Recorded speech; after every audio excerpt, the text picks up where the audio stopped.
नमस्कार। द सभा की पॉडकास्ट सेवा में आप सभी का स्वागत है। प्रस्तुत है गांधी जयंती के अवसर पर सुधांशु मिश्र की विशेष वार्ता गांधी का एकम सत्य। सुधांशु मिश्र गांधी साहित्य के गहन अध्येता हैं और पिछले 30 सालों से अमेरिका में निवास कर रहे हैं। नमस्कार।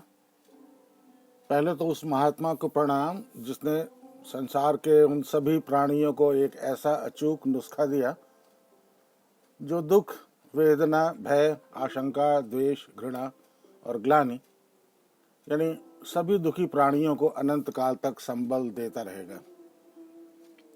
लेकिन क्या विडंबना है कि अब अपने ही मुल्क में गांधी पर येन केन प्रकारेण कीचड़ उछालने की प्रवृत्ति बेतरह बढ़ी है। यानी इन नासमझों को ये समझ में नहीं आता कि गांधी सिर्फ व्यक्ति नहीं, एक सोच है। गांधी को किसने क्या किया, क्या कहा, वो उसके विस्तार में जाना हम जरूरी नहीं है, लेकिन इन प्रवृत्तियों से जुड़े सवालों से हम मुंह भी नहीं चुरा सकते। तो मन में सवाल उठता है कि आखिर कुछ बातें हम लोग क्यों करते हैं। हमारे मन की वो कौन सी गुत्थी है जो अनचाहे ही हमसे ऐसा कुछ करा ले जाती है जो न तर्क सम्मत होता है और न ही बोधगम्य।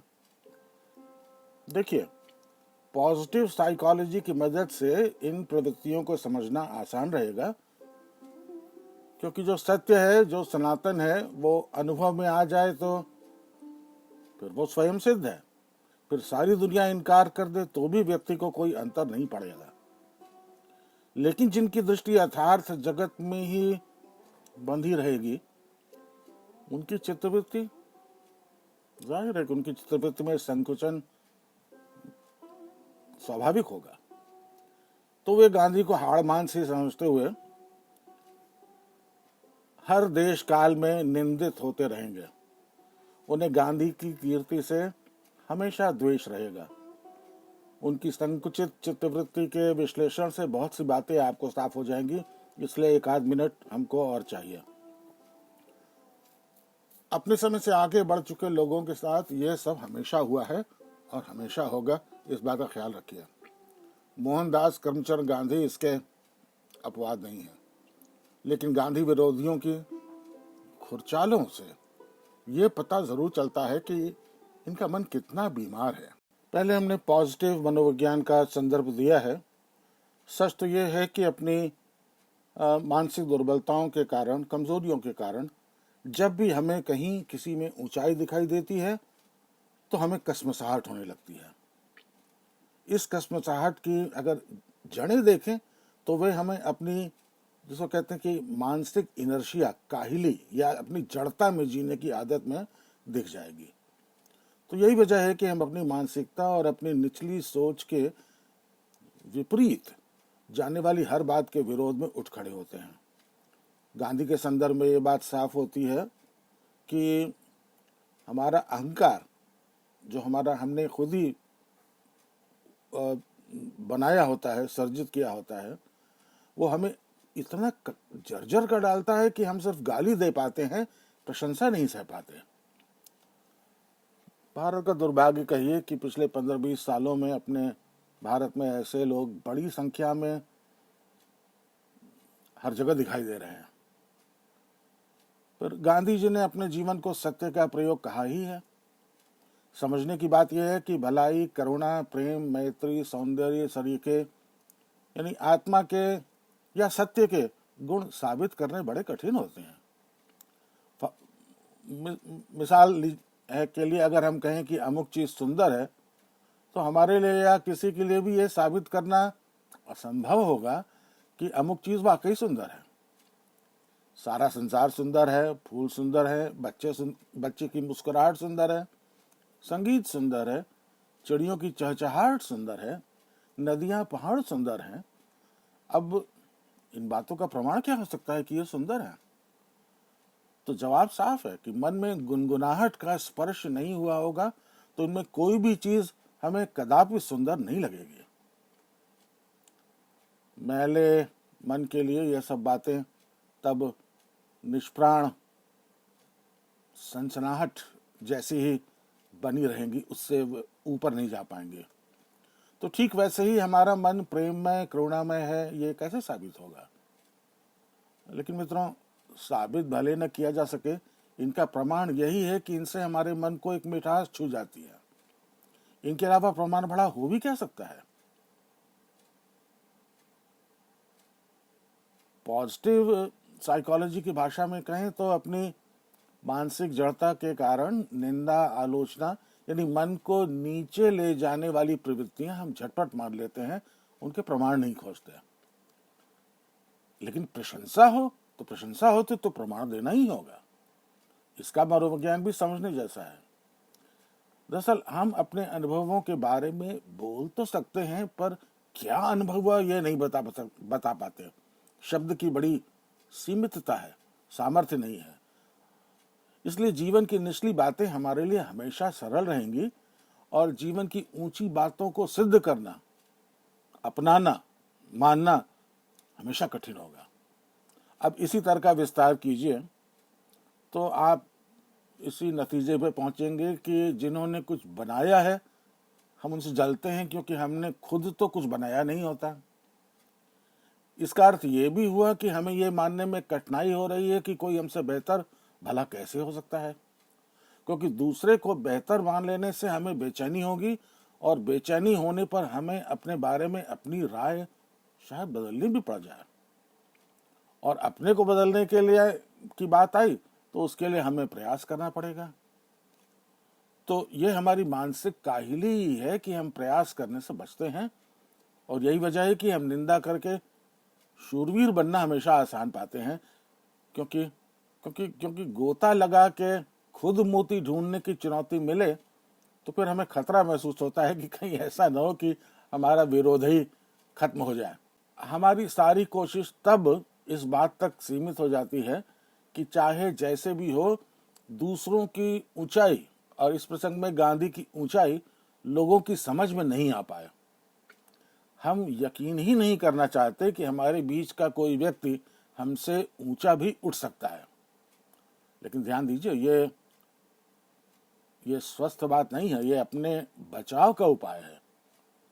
यानी दूसरे की आलोचना करके हम खुद को राहत पहुंचाने की कोशिश करते हैं, दूसरों पर लेबल लगा के।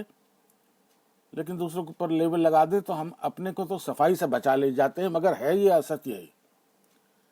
लेकिन मोहनदास करमचंद गांधी से टक्कर नहीं ली जा सकती, क्योंकि गांधी का सत्य इतना प्रगाढ़ है कि उसे झुटलाने की किसी की हैसियत नहीं। हमारी राय में ऐसा इसीलिए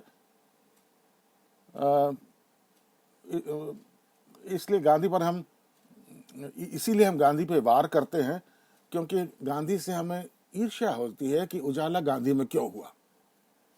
और अंत में गांधी व्यक्ति नहीं एक सोच है, तो इस विचार के माध्यम से जीवन विषयक एक और बड़ी बुनियादी बात साफ कर लेनी जरूरी है। गांधी जी की हत्या के अगले दिन से उनकी 13वीं तक वर्धा में विनोबा का प्रवचन हुआ था। उन्हीं प्रवचनों में विनोबा ने गांधी जी के बारे में एक सारगर्भित बात कही थी। गांधी की क्या ऊंचाई है और गांधी सोच क्यों शाश्वत है, ये बताने के लिए विनोबा ने भारत की वैचारिक परंपरा का सहारा लिया, जिसमें रूप को नाम से बड़ा माना जाता है। स्थूल अर्थों में देखें तो रूप माने देह और नाम माने अशरीरी यानी आत्मा। रूप माने व्यक्ति हुआ और नाम माने व्यक्ति के विचार हुए। तो रूप यानी व्यक्ति महत्वपूर्ण है, ऐसा माने इसको कम न समझे। लेकिन रूप यानी व्यक्ति महत्वपूर्ण है, क्योंकि विचार की प्रतिभा व्यक्ति से ही व्यक्त हो पाती है, और विचार की प्रतिभा व्यक्ति में ही होती है। और यह भी ध्यान में रखिए कि व्यक्ति उस विचार की बाहरी अभिव्यक्ति का जो कहें कि निमित्त भर होता है।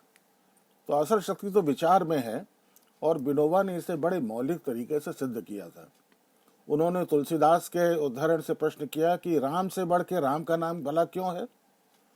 जवाब साफ है, क्योंकि राम ने जितने लोगों को पार निकाला उनकी तो संख्या है, पर राम के नाम से आज तक जितने लोग पार निकले हैं और आगे भी निकलेंगे, उनकी गिनती नहीं की जा सकती।